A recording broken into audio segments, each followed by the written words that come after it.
come to the garden alone while the dew is still on the flowers, and the voice I hear falling on my ear, the Son of God discloses, and he walks with me, and he talks with me, and he tells me I am his own, and the love we share as we tarry there, none other has ever known. I am John. I am the disciple whom Jesus loved. Sit with me and enjoy this beauty bestowed upon us as a blessing. You may have heard of the visions of the future I received while in the Spirit. Soon I shall have finished the task of writing down all that I've been commanded. Then, perhaps at last, I may rest forever in his bosom.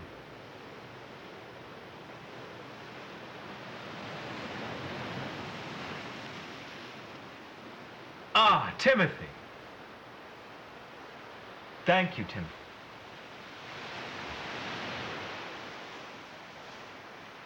I am very thankful to the young men of this island for providing me shelter among them, even though they are counted among the converted believers. Like me, they are persecuted for loving one another. Ah. But here in the island of Patmos, the Lord has given us safe haven.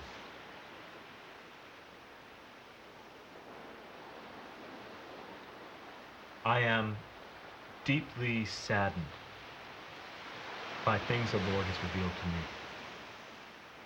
Throughout many generations shall there be hypocrites who call themselves Christian, but in the hardness of their hearts shall they condemn men who love men and women who love women. Yea, they will use the name of Jesus to raise themselves up and judge us. But in truth, they serve the idols of greed and power. They invoke his gentle name while hating us, their brothers, and provoking wrath against us. Beware. For they are deceived by the Antichrist. Listen and understand. Jesus makes whole cloth from the imperfections of man.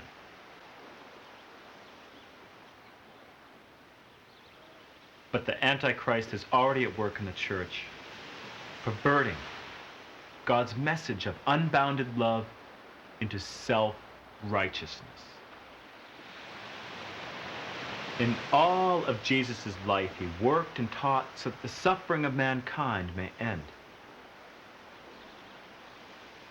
Only once did he wax hot in his anger. And then it was to scourge those thieves in the house of God who loved money more than they loved the poor who had come to pray.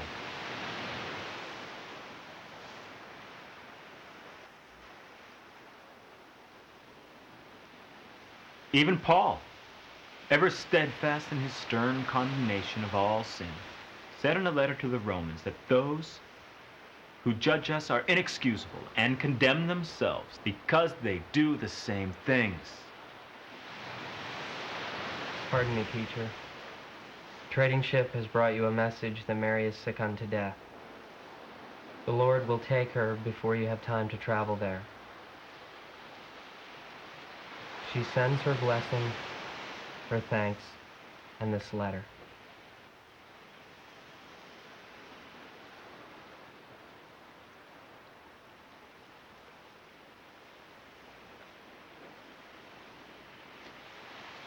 Oh, my dear God. Thank you, Simon.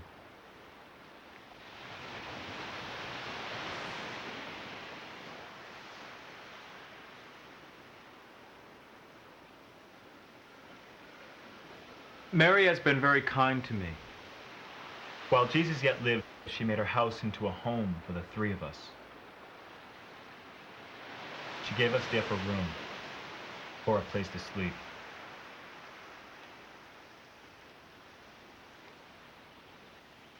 Even as he died, Jesus said we should continue to be a family, mother and son to each other.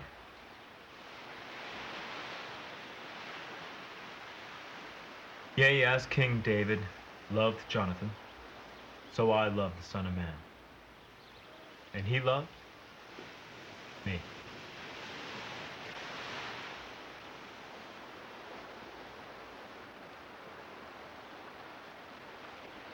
I miss his sweet, smiling face, the sound of his voice, the sunlight catching his hair, the strength in his arms, and the love in his heart, a well of passion and compassion as deep as the sea itself. Some of the other disciples have spoken harsh words against me for this, but I forgive them. They say that I should not have laid down with our master. But where were they when the Romans were crucifying him? Some say Judas betrayed Jesus because Jesus and I laid in each other's arms and knew each other's flesh. Some say Judas made firm his resolve at the Last Supper because I laid my head upon Jesus' breast without shame while he broke bread with us. Some have judged me corrupt and asked why, in my writing of the gospel, I called myself the disciple whom Jesus loved.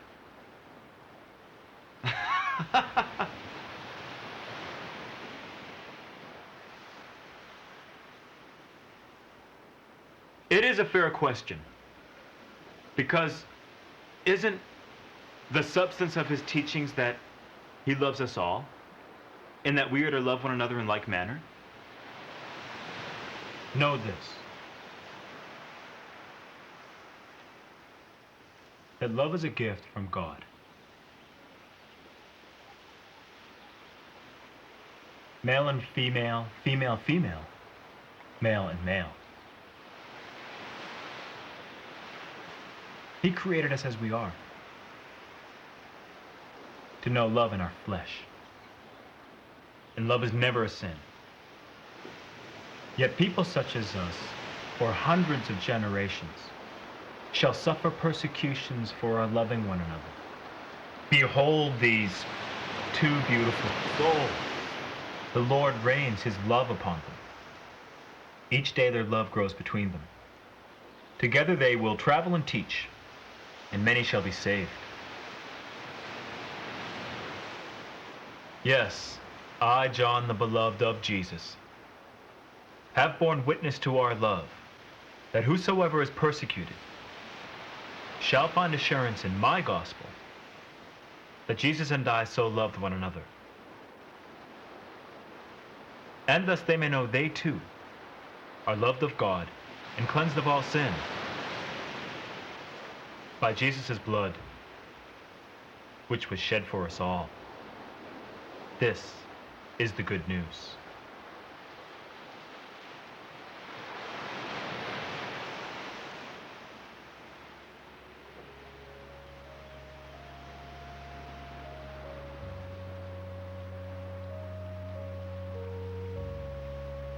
I must return to my writing. Beware of the self-righteous.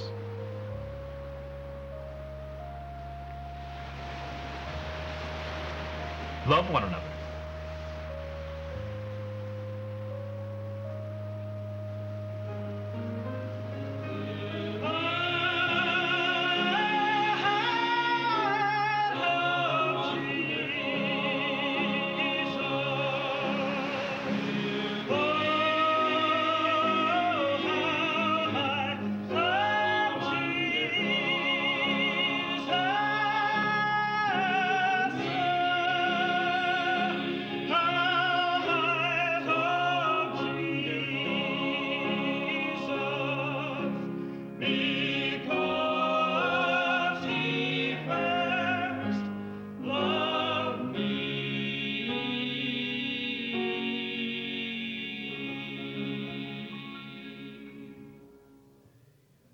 I'd stay in the garden with him, though the night around me keeps falling.